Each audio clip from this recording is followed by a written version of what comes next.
Hi, it's Dwyer, gamblersadvisory.com. Remember, the opinion you should follow should be your own.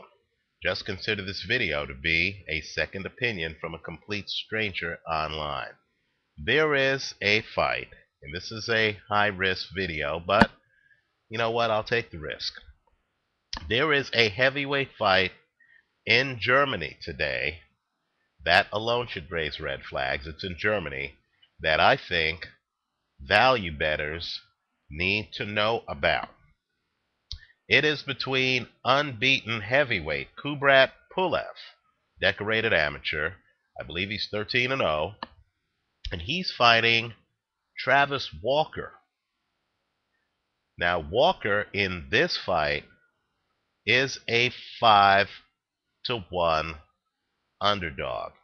Understand, it's my belief that you're not going to get rich only taking favorites, right? Gambling involves picking underdogs who, quite frankly, the public feels have a less than 50% chance of winning. In fact, forget less than 50, because that's implicit in being an underdog. Here, they're telling you that if these two fought 6 times, Kubrat Pulev would win 5 of them. Those are the 5-1 odds that they're giving you on Travis Walker.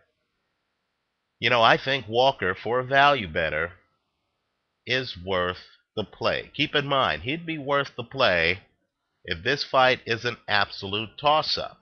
And I think it is, because you're getting much better than 50-50 even money odds. You're getting 5-1 odds here. And with Walker, he fought a much better fighter than Kubrat Pulev, and that was Ruslan Chagayev. Take a look at that video here online. There are many who believe that Walker got jobbed in the fight. Now, let me just point out, 2 of the judges in that fight had it razor close, right? Walker has a pretty good jab. Walker actually knows how to deal with technicians. More importantly, believe it or not, that is the only fight that Walker has lost by decision. All of his other losses have been due to chin problems. Walker has been knocked out 5 times, right? He carries a punch. He famously knocked down Chris Arreola, someone people consider to be America's best heavyweight. He knocked down Arreola. Arreola then got off the canvas and was able to stop Walker. Now, I've looked at films of Kubrat Pulev, right? I don't think Pulev has the big punch. Take a look, and it's on YouTube, at the end of Pulev's fight against Derek Rossi. You're going to see that that was really more of a referee stoppage, more so than it was any punching power by Pulev, right? In fact, Pulev, I believe, only has something like 6 KOs in 13 fights. And so this fight is going to go a few rounds. Quite frankly, Walker, who's fought people like Ruslan Chagayev, has fought the better competition.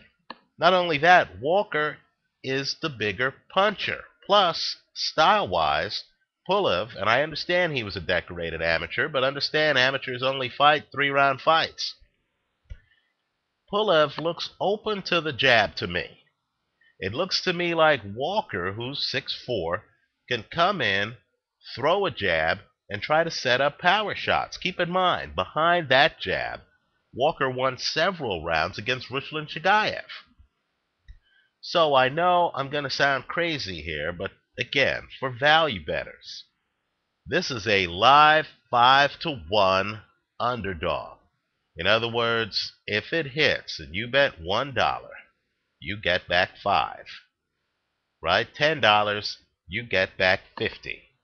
And you're dealing with, quite frankly, an underdog who's more experienced as a professional than his adversary, who has a pretty good jab, and who in Europe almost knocked off, at least was competitive against, Ruslan Chagayev.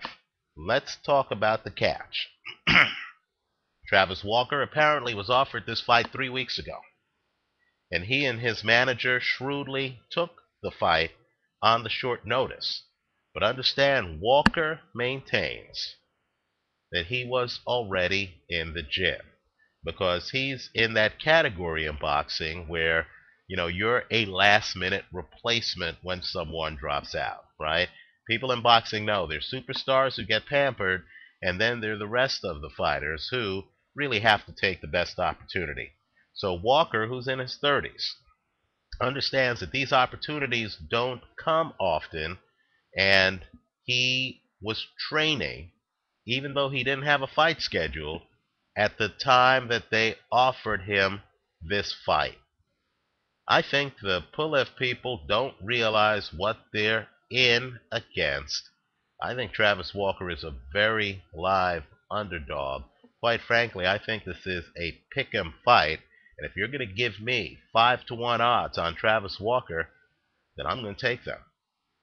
I like Travis Walker at 5-1 to pull the upset. I think he has as much a chance of winning this fight as the favorite Kubrat Pulev. Let's see what happens in Germany. And I understand too, understand the risk.